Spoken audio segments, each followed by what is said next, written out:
Muy buenos días. Has llegado al viernes. Has cerrado esta semana de lecturas y meditaciones en la palabra. Te felicito. Hoy leemos Marcos 10, pasaje paralelo al que leímos ayer, donde Jesús nos enseña algunas cosas de lo que significa ser su discípulo. Vamos a orar. Padre, queremos nosotros crecer en nuestro seguir a Jesús. Queremos despojarnos de todas las ideas, de todas las cargas y pesos y todo lo que venga de este mundo o de la vida pasada y ser solamente discípulos de Jesús. Ayúdanos a hacerlo. Te lo pedimos, Padre, no por nuestro mérito, sino por la gracia de tu Hijo Jesucristo. Amén. Marcos 10. Levantándose de ahí, vino a la región de Judea y al otro lado del Jordán, y volvió el pueblo a juntarse a él, y de nuevo les enseñaba como solía. Y se acercaron los fariseos y le preguntaron, para tentarle, si era lícito al marido repudiar a su mujer. Él respondiendo les dijo, ¿qué les mandó Moisés? Ellos dijeron, Moisés permitió dar carta de divorcio y repudiarla. Y respondiendo Jesús les dijo, por la dureza de su corazón les escribió este mandamiento, pero al principio de la creación, varón y hembra los hizo Dios. Por esto dejará el hombre a su padre y a su madre y se unirá a su mujer, y los dos serán una sola carne.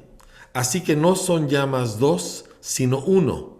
Por tanto, lo que Dios juntó, no lo separe el hombre. En casa volvieron los discípulos a preguntarle de lo mismo y les dijo, cualquiera que repudia a su mujer y se casa con otra, comete adulterio contra ella. Y si la mujer repudia a su marido y se casa con otro, comete adulterio. Y le presentaban niños para que los tocase, y los discípulos reprendían a los que los presentaban. Viéndolo Jesús se indignó y les dijo, dejen a los niños venir a mí, y no se lo impidan, porque de los tales es el reino de Dios. De cierto les digo que el que no recibe el reino de Dios como un niño no entrará en él. Y tomándolos en los brazos, poniendo las manos sobre ellos, los bendecía. Esto siempre me ha llamado la atención. Los niños se acercaban a Jesús. Aunque era toda una figura impresionante, los niños no le tenían miedo. Y cuando Jesús empieza a formar tu carácter, a moldearte a ti, tú vas a ver que los niños van a querer acercarse a ti también. Al salir él para seguir su camino, vino uno corriendo e hincando la rodilla delante de él le preguntó, Maestro bueno, ¿qué haré para heredar la vida eterna? Jesús le dijo, ¿por qué me llamas bueno? Ninguno hay bueno, sino solo uno, Dios. Los mandamientos sabes. No adulteres, no mates, no hurtes, no digas falso testimonio, no defraudes, honra a tu padre y a tu madre. Él entonces respondiendo le dijo, Maestro, todo esto lo he guardado desde mi juventud.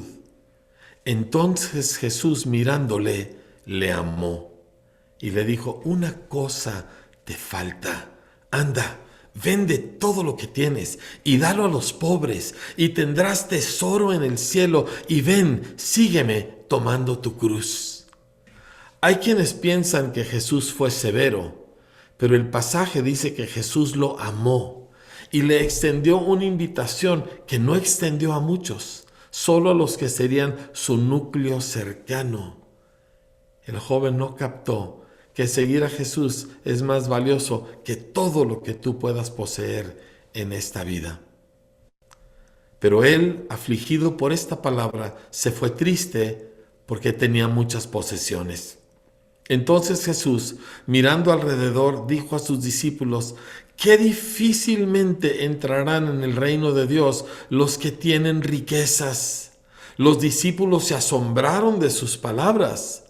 Porque para los discípulos judíos, para los judíos en general, una de las medidas de la bendición de Dios era la prosperidad económica. ¿Cuánta gente en nuestro mundo, cuántos cristianos en nuestro mundo miden la bendición de Dios de la misma manera? Consideran que si tengo economía es porque Dios me ha bendecido, pero la falta de economía es que Dios no me ha bendecido. Y Jesús vino a deshacer ese pensamiento. Pero Jesús, respondiendo, volvió a decirles: hijos, cuán difícil es entrar en el reino de Dios a los que confían en las riquezas. Más fácil es pasar un camello por el ojo de una aguja que entrar un rico en el reino de Dios. Ellos se asombraban aún más, diciendo entre sí: ¿quién pues podrá ser salvo? Entonces Jesús, mirándolos, dijo: para los hombres es imposible, pero para Dios no, porque todas las cosas son posibles para Dios. Entonces Pedro comenzó a decirle: he aquí, nosotros lo hemos dejado todo y te hemos seguido. Respondió Jesús y dijo: de cierto les digo que no hay ninguno que haya dejado casa o hermanos o hermanas o padre o madre o mujer o hijos o tierras por causa de mí y del evangelio, que no reciba 100 veces más ahora en este tiempo casas, hermanos, hermanas, madres, hijos y tierras con persecuciones, y en el siglo venidero la vida eterna. Pero muchos primeros serán últimos y los últimos primeros. Iban por el camino subiendo a Jerusalén y Jesús iba adelante, y ellos se asombraron y le seguían con miedo. Entonces, volviendo a tomar a los 12 aparte, les comenzó a decir las cosas que le habían de acontecer. He aquí, subimos a Jerusalén, y el Hijo del Hombre será entregado a los principales sacerdotes y a los escribas, y le condenarán a muerte, y le entregarán a los gentiles, y le escarnecerán, le azotarán, y escupirán en él, y le matarán. Pero al tercer día resucitará. Entonces Jacobo y Juan, hijos de Zebedeo, se le acercaron diciendo: Maestro, querríamos que nos hagas lo que pidiéremos. Él les dijo: ¿qué quieren que les haga? Ellos le dijeron: concédenos que en tu gloria nos sentemos el uno a tu derecha y el otro a tu izquierda. Entonces Jesús les dijo: ustedes no saben lo que piden. ¿Pueden beber del vaso que yo bebo o ser bautizados con el bautismo que yo soy bautizado? Ellos dijeron: podemos. Jesús les dijo: a la verdad, del vaso que yo bebo ustedes beberán, y con el bautismo con que soy yo bautizado ustedes serán bautizados. Pero el sentarse a mi derecha y a mi izquierda no es mío darlo, sino a aquellos para quienes está preparado. Cuando lo oyeron los 10, comenzaron a enojarse contra Jacobo y contra Juan.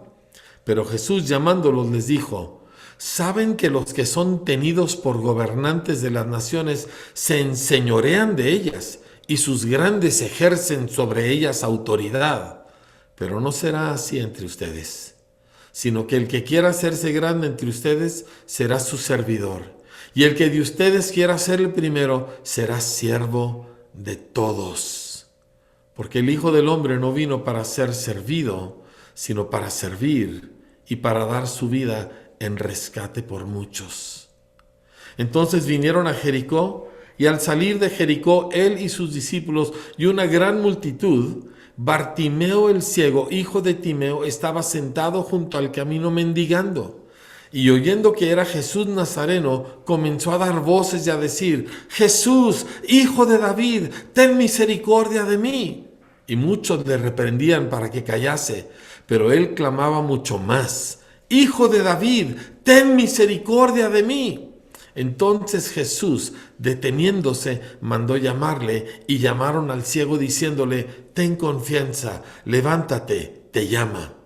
Él entonces, arrojando su capa, se levantó y vino a Jesús.